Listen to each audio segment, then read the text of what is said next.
1930-yildagiga selishtirganda Sotsialistlar partiyasi va Kommunistlar partiyasining raislik o'rni qo'shilib, amaliyotda 2 o'rin ko'paygan. 30-avgust parlament yig'ini ochganda Markaziy partiya bilan Natsistlar partiyasi birlikda Gernegni parlament boshliqligiga sayladi. Shuning bilan Gitler rahbarlik qilayotgan davlatlik Sotsialistlar partiyasi parlamentni u yoqqa qila oladigan bir muhim kuch bo'lib qoldi. Mamlakat bo'yicha birinchi cho'ng partiyaning boshlig'i bo'lgan Gitler Zongtung Hindenburg bilan suhbat o'tkazganda, u butunlay ma'muriy huquqni, ya'ni o'zi bosh ministr bo'lgandan boshqa ichki ishlar, adliya, yezi egiligi, aviatsiya va tashviqot ministrligi hamda Rossiyaning bosh ministrligi qatorliqlarning hammasining Natsistlar partiyasiga berilishini talab qildi. Hindenburg buni rad qildi. Chunki u bohimlik efreytor deb ataladigan bu odam uningda tuzukroq ta'sir qoldirmagan. Lekin parlament tuzumidagi siyosiy tuzum endi oqmaydigan bo'lib qolgan edi. Natsistlar partiyasi bilan Kommunistlar partiyasi birlashma hukumatga kirmaydigan bo'lsa, bu hukumat ko'p sonliqlarning qo'llashiga erisha olmaydi.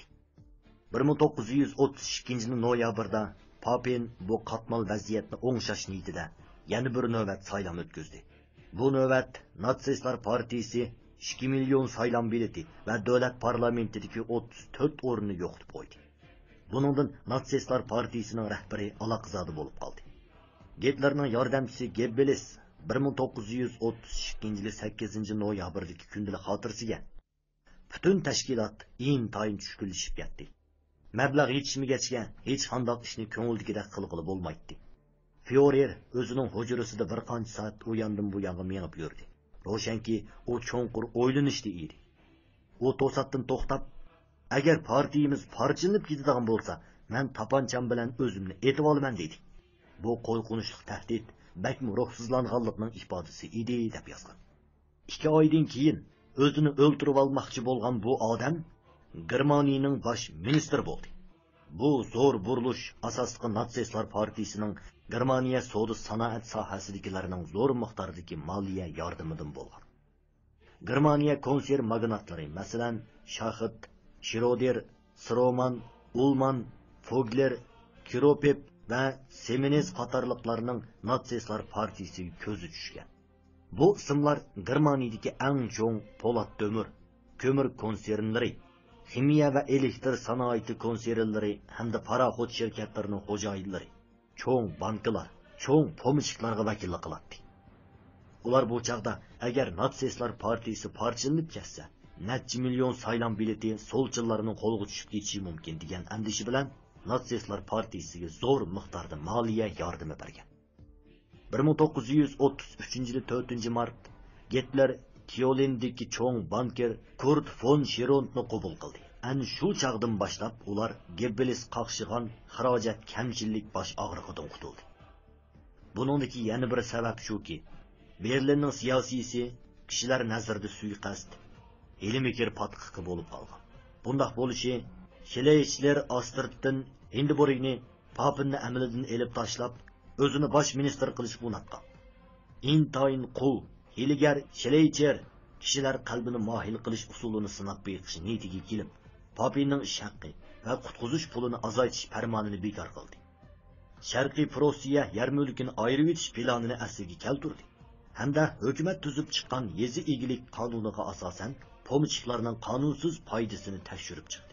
Shu sababdan pomishliklar bilan savdogarlar qattiq o'chmanlik bilan uni ayblab, Hindenburgni o'z tarafiga tortib ketdi. Schleicherning choputlishi bilan o'rnidan tushgan Papinmi xufiyona harakatga kelib, o'zining suiqasd to'rini o'rinlashtirdi. Yo'shurun holda natsistlar bilan til berishtirdi. 4-yanvar Gitler bilan maxfiy yo'sinda suhbat o'tkazdi. Papin hukumat tashkillab, Schleicher ichki kabineti o'rniga Gitler Papin ichki kabinetini tasdiqladi. Schleicher parlamentda ko'p sonliqning qo'llashini qo'lga keltirolmaganligi uchun o'rni langishib aram turgan bir chaqda bu o'lganning ustiga tapgandek bir ish bo'ldi-da. 1933 yil 28-yanvar iste'fo berishga majbur bo'ldi. Gitler 1933 yil 30-yanvarni, ya'ni o'zi turmudan chiqib 9 yil o'tgandan keyingi qattiq sovuq bo'lgan qish kunini abadiy unutmaydi. Chunki u 9 yildan boyan kech kunduz taqatsizlik bilan kutgan shu kun oxiri yetib kelgan. Kech soat 7 mahal Natsistlar partiyasining a'zolari va qalpoqliqlar atirtib mash'allarni ko'tarib, Brandenburgdan yo'lga chiqib, bosh ministr mahkamasi oldiga bordi. Bosh ministr mahkamasi derazasida o'zlariga qo'l po'lanlatib, hurmat bildirayotgan Gitlerga qarab, biz oxir taxtga o'ltirdik deb to'ladi. Gitler bo'lsa to'lib toshgan ishonch, jasorat bilan yiroqlarga nazar tashlatdi. Mana u g'amkin xiyolparast, birinchi dunyo urushidagi tashlandiq askar, asabiy, vahshiy bir talbi siyosiy yo'q. Oxir davlat bosh ministrlik taxtiga o'ltirgan. Bu omadmi, taqdir peshonimi? Halbuki Quzg'unning taxtga chiqishi Germaniya millati uchun bir baloya ofat. Shuningdan boshlab Germaniyaliklarning demokratik tuzumini yo'lga qo'yish yo'lidagi 14 yillik ahmoqona, behuda tirishchanligi fojialik yo'sinda uzul kesil mag'lub bo'ldi. Germaniya millati ana shuningdan e'tiboran qalliq urush mashinasiga chiqib, gurkirab jang maydoniga qarab mangdi. Gitler taxtga chiqqandan keyin yangi hukumat Natsistlar partiyasi bilan ilgir Gitler qarshi turgan o'qituvchilarning birlashma ichki kabinetidan iborat bo'lib, muavin bosh minister, qo'shimcha Prosiya bosh ministeri Papen va diplomatiya, moliya, adliya, qatnash ministrligining boshliqlarining hammasi ilgirki Barun ichki kabinetining asosiy kishilaridan edi. Hozirgi 11 kishilik ichki kabinet ichida Natsistlar aran 3li o'rinni egalladi. Gitler bosh ministri bo'lgandan boshqa Ferik ichki ishlar ministeri, Gernik favqulodda ministerlikning ministeri, qo'shimcha Perosiyaning ichki ishlar ministeri bo'ldi. Bir qancha muhim ministerlik konservativlarga berildi. Bular o'zlaricha Gitlerni o'zimizga qartib oldik, uni o'zimiz uchun xizmat qildira oladigan bo'ldik, gap anglaydigan yumshoq quloq, o'z maqsadlarimizni ishga oshirishga yordamlashadigan odamni tepib oldik degan qarashda bo'ldi. Lekin Papen mubolag'achi, bangvash, yomonni mayliga qo'yib beradigan bu siyosatvoz Gitlerni tushunmaydi. Gitlerning qanchalik kuch qudrati borligini bilmaydi. Gitler bo'lsa Papen qatorliqlarni o'z maqsadini ishga oshirishdagi to'salg'u deb qaraydi. Gitler o'zining Zongtong, quruqliq armiyasi va konservativlarning qo'llashi bilan taxtga chiqqanligini va holanki bu uch tarafdagi kuchlarning natsistlar harakatining sirtida turganligini aniq biladi. Uning navbatdagi vazifasi tezlikda o'z kuchini zo'raytirish, raqibidan huquqni tortib olib, o'z partiyasini davlatning birdan-bir xo'jayiniga aylantirish. Ondan natsist inqilobini yo'lga qo'yish. Shunga u taxtga chiqibla bir qator ishlarni planlab, 6 oy ichida Germaniyani butunlay natsistlashtirib bo'ldi. O'zi Germaniya tarixida tunji qitim birlikka keltirilgan, Qo'shma Shtatlar amaldan qoldirilgan bir davlatning mustabidi bo'lib qoldi. 1933-yil 27 fevral parlament binosiga o't ketish vaqasi yuz berdi. Naq maydonda o't qo'yg'uchi gollandiyalik lobbi tutildi.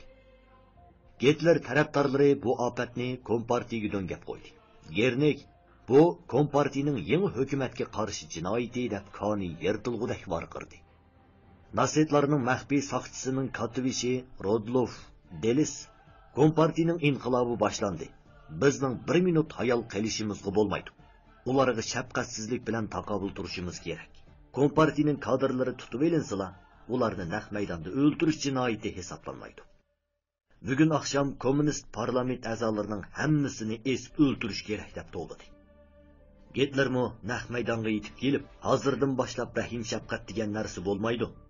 Kimki yo'limizni to'smoqchi bo'ladi ekan, shuni yo'qitamiz dedi. Shu kechsila kompartiyaning asosli kadrlaridan 4000 odam qo'lga ilindi. Kommunistlar partiyasi parlament partiya guruh raisi Togler, Kommunistik internasional ijroiya komitetining a'zosi, Bulgariya ishchilar sinfining dohisi Demtrov qatorliqlar qo'lga ilindi. Demtrov Leipzig sudida o't qo'yuvchi haqiqiy jinoyatchilarning natsistlar ekanligini haqiqiy so'zlar bilan fosh qilib, fashizmchilar bilan boturani kurash qildi. 14-sentabr sud Togler Demtrov qatorliqlarni gunohsiz deb qo'yibdi.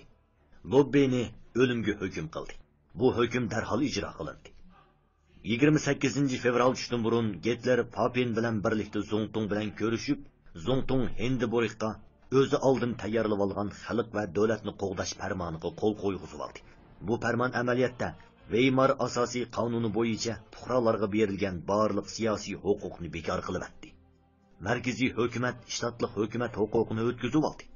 Shu kuni uningga yana Germaniya xalqi va davlatiga osiylik qilishga qarshi turish degan bir modda qo'shimcha qilinib, Kommunistlar partiyasi keng ko'lamda bostirildi. Martning o'ttirlarida turmaga solanganlar 50 mingdan eshib ketdi. Butun mamlakatni oq terrorlik qopladi. 5 fevraldagi saylam natijasida Natsistlar partiyasi ega bo'lgan saylam beliti 43,9% bo'lgan. Davlat parlamentidagi 647 o'rinning 288 ga ega bo'lgan. Milliy partiya 52 o'rinni egallagan.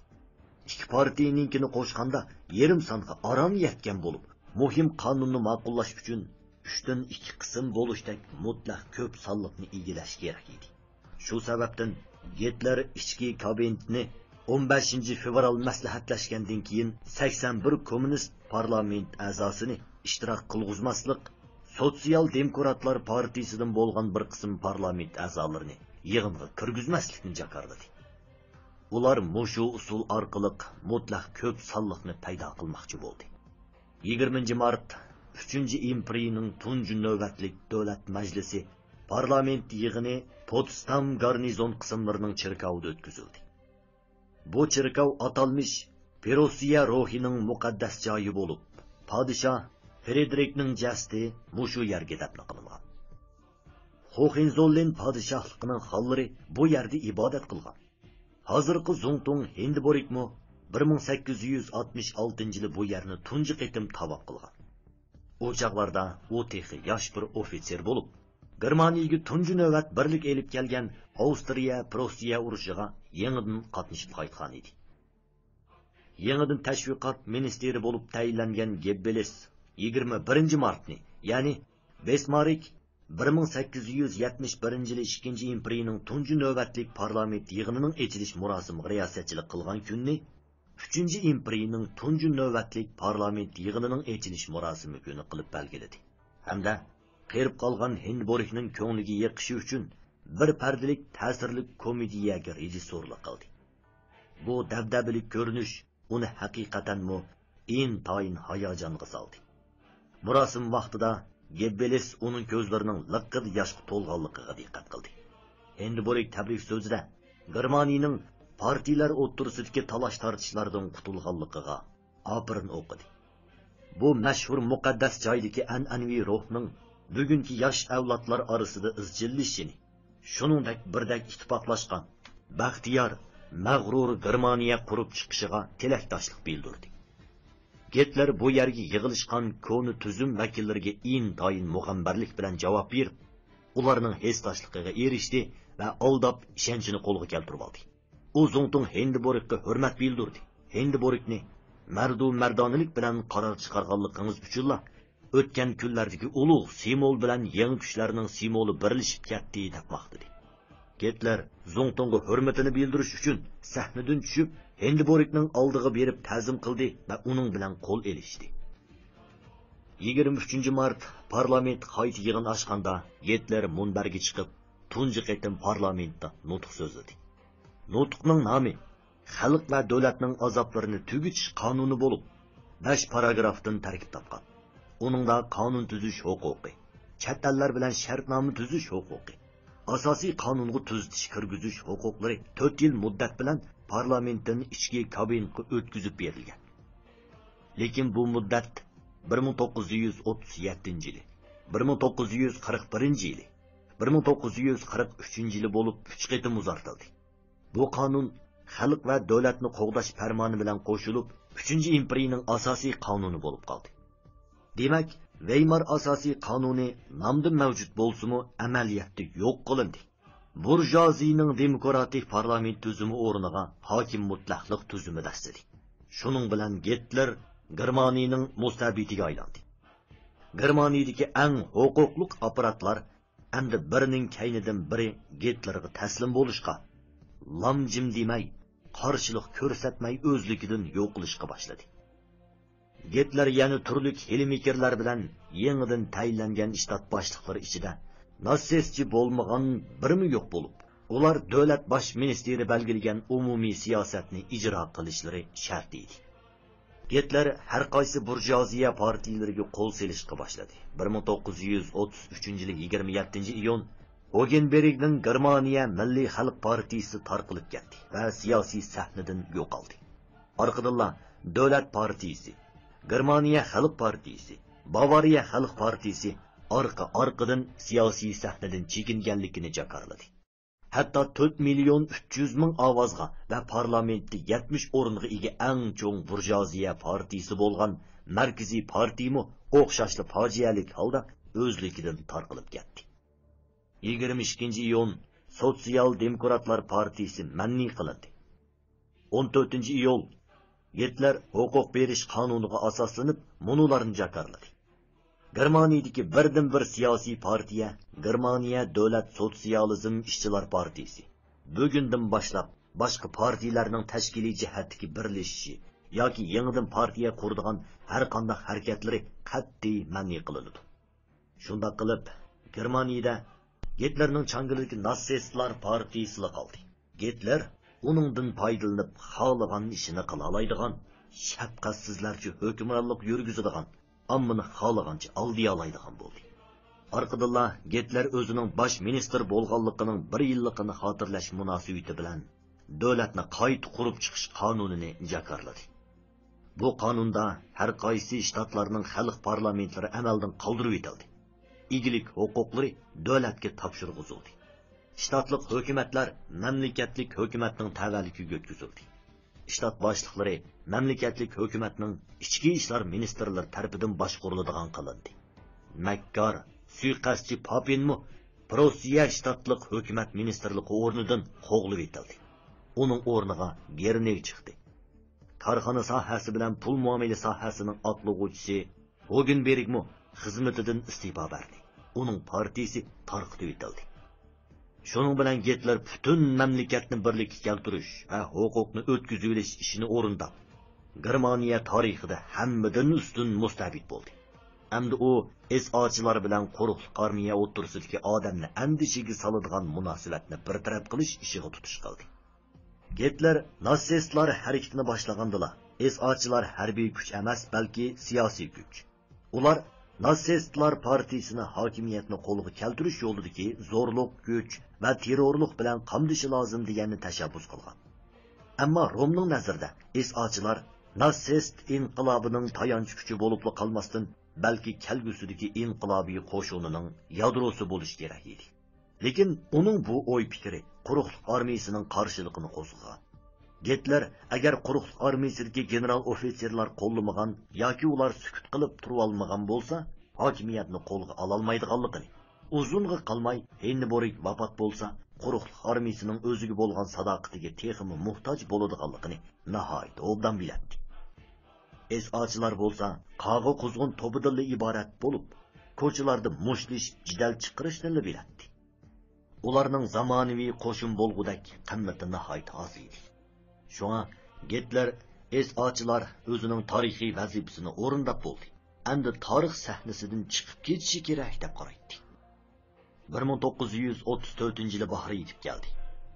Hindenburgning salomatlik ahvolining kundan kunga yomonlashishiga ergishib, SAchilar bilan quruqlik armiya o'tirisidagi ziddiyatmi o'tkirlashdi. SAchilarning soni ko'payib 2.500.000 ga yetdi. SAchilar shtab boshlig'i Rom fevralda ichki kabinetga SAchilarni yangi bir xalq armiyasining asosi qilishni hamda armiya, SAchilar, SSchilar va harbiy safdan qaytganlarning barliq tashkilotlarini davlat mudofaa ministrligining qo'mondonligi ostiga qo'yishni rasmiy taklif qildi. Bu uning "Men davlat mudofaa ministrligining ministri bo'laman" degani edi. Ofitserlar polkining yuqori darajalik a'zolari bu taklifga birdek qarshi chiqdi. 1934-yili yoz kelishi bilan tang SAchilarning shtab boshlig'i bilan quruqlik armiyasi bosh shtabi o'rtasidagi munosabat yomonlashib ketdi. Bu chaqda Gitler nurg'un ishlarni o'yladi. O'zining cho'tini so'qdi. Edinburgh vafot bo'lgandan keyin o'zining zo'r va dodil harakat qo'llanishi lozimligini u burilib to'lib ketgan. Bu harakatning muvaffaqiyatli bo'lishini haqiqiy turda kafolatlantirish uchun u ofitserlar polkining qo'llashiga muhtoj edi. Bunda qo'llashga erishish uchun har qanday yo'l qo'yishlarga tayyor edi. Quruqlik armiyasi bilan maxfiy kengash fursati uzun o'tmay o'zligidan paydo bo'ldi. 11 aprelda Gitler quruqlik armiyasi ofitserlar polkidagi bir qism kishilar bilan Konigsbergga berib, Sharqiy Prussiyada o'tkazilgan atyoz pasillik manevrga qatnashdi. Gitler Hindenburgning kesilining eg'irlashib qolganligini, quruqlik va dengiz armiyasining qo'mondonlarini xabarlantirgandan keyin davlat mudofaa armiyasining himoyasi ostida o'zining zungtung bo'ladiganligini aytdi. Bularga tashakkur aytish yuzidan u SAchilarning sonini zo'r darajada azaytishga, quruqlik va dengiz armiyalarini 3-imperiyaning to'rik qilishga kafolat berdi. Germaniya quruqlik armiyasidagi yuqori darajalik ofitserlar Gitlerning Hindenburgning izbosari bo'lishini qo'llashga ma'qul bo'ldi. Shunday qilib Gitler harakatga kirishdi. 22-iyul Gitler SAchilarning cheqimchisi Losinni chaqirtib, uningga Romni vazifasidan elib tashlamoqchi bo'layotganligini aytdi.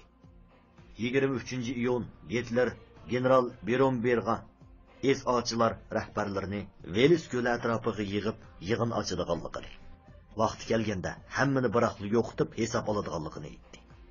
Gitler va Henrihlarmu harakat boshlab, SAchilar qurolliq to'polon qilmoqchi degandek turli yolg'on gaplarni tarqatdi.